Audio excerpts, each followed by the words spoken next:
Informasi terkini kita segera menuju rumah duka almarhum Sandi Permana di Bekasi, Jawa Barat bersama jurnalis Kompas TV, Edwin Zan. Edwin, untuk saat ini polisi berhasil mengidentifikasi terduga pelaku yang diduga merupakan tetangga dari Sandi Permana sendiri. Lalu sejauh mana untuk memburu terduga pelaku ini?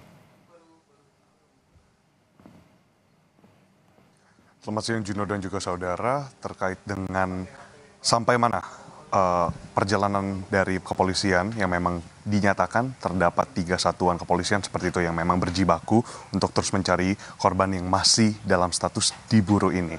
Nah, untuk terduga pelaku yang berinisial G ini sendiri, memang menurut keterangan dari terakhir Kasat Reskrim Polres Bekasi menyatakan hingga saat ini identifikasi sudah selesai dilakukan baik melalui saksi maupun juga dari pemantauan penyisiran CCTV yang dilakukan oleh kepolisian. Nah, untuk terduga pelaku berinisial G ini itu memang sampai sekarang masih dicari di mana. Nah, ada beberapa tempat lokasi yang muncul dan dikabarkan karena memang mereka merupakan tetangga. Kalau dari tempat saya berdiri sekarang yakni di depan rumah duka yang merupakan kediaman dari korban almarhum Sandi Permana, seperti itu.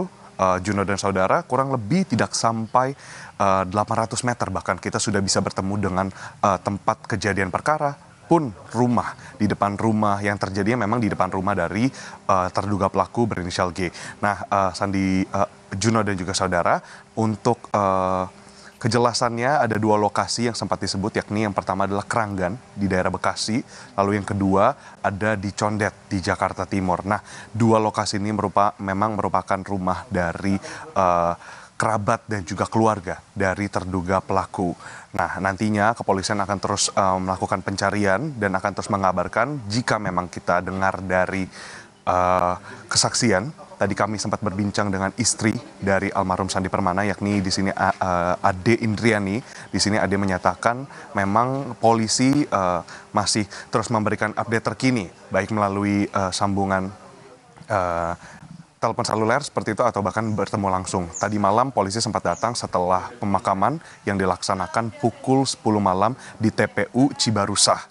Nah, berikutnya kita akan lihat bagaimana perkembangannya dan tentunya jika memang ada 2 hal yang boleh kita lanjutkan dari identifikasi yang dilakukan dari cerita-cerita tetangga dan juga saksi yang berada di tempat kejadian di perumahan TNI Polri Cibarusah ini, Kabupaten Bekasi, Jawa Barat, adalah terdapat 2 hal. Yang pertama adalah bagaimana persepsi warga terkait dengan terduga pelaku. Nah, terduga pelaku ini dinilai oleh keluarga dari korban merupakan sosok yang sebenarnya tidak begitu bergaul. Cukup berbeda dan cukup kontras untuk kepribadiannya dengan korban. Lalu yang kedua, menurut pengakuan dan juga klaim dari keluarga, untuk kejadian ini terjadi begitu cepat di mana memang korban biasanya tiap hari Minggu memang akan mengunjungi rumah yang satu lagi yang berada kurang lebih tidak jauh 1 kilometer dari rumah ini, tempat saya berdiri sekarang, akan melaksanakan aktivitas mingguan, yakni memberikan makan pada ternak.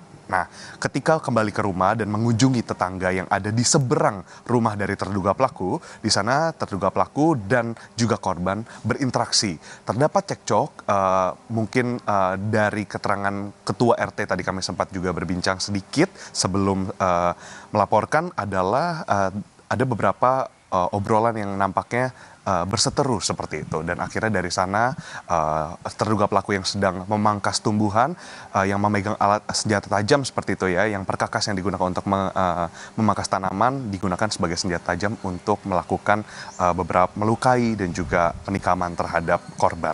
Juno. Iya, Edwin, untuk saat ini polisi belum mengungkap terkait dengan apa sebenarnya motif dugaan pembunuhan ini.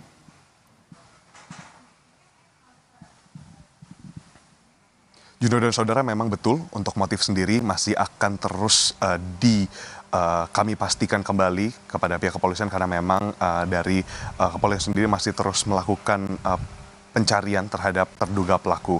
Nah, untuk beberapa motif yang tadi juga sempat kami tanyakan gitu ya, bukan hanya motif tapi juga bagaimana dari pihak keluarga ini sebenarnya ikut kaget dan bertanya-tanya mengapa hal ini bisa terjadi, karena memang hal ini terjadi begitu cepat.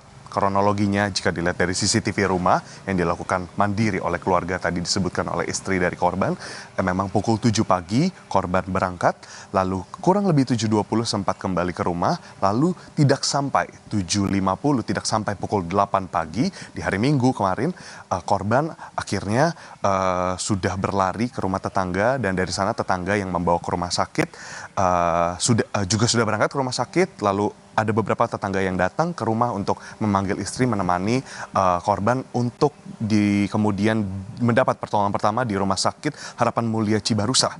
Namun karena di Rumah Sakit Harapan Mulia Cibarusah ini sendiri juga memang fasilitas kesehatannya belum lengkap, akhirnya kemudian dilarikan dan dipindahkan ke Rumah Sakit Umum Daerah Cilengsi, yang dimana pada perjalanan naas memang korban Sandi Permana harus menghembuskan napas terakhirnya. Nah, dari korban harapannya adalah pihak kepolisian dapat bekerja lebih cepat lagi, karena memang sejak siang kemarin dilaporkan oleh Kasat Reskrim Polres Bekasi Kompol On Koseno Grandiarso Sukahar, memang tim dan juga personel sudah disebar ke titik-titik yang memang menjadi tempat yang berkemungkinan besar ditemukannya terduga pelaku.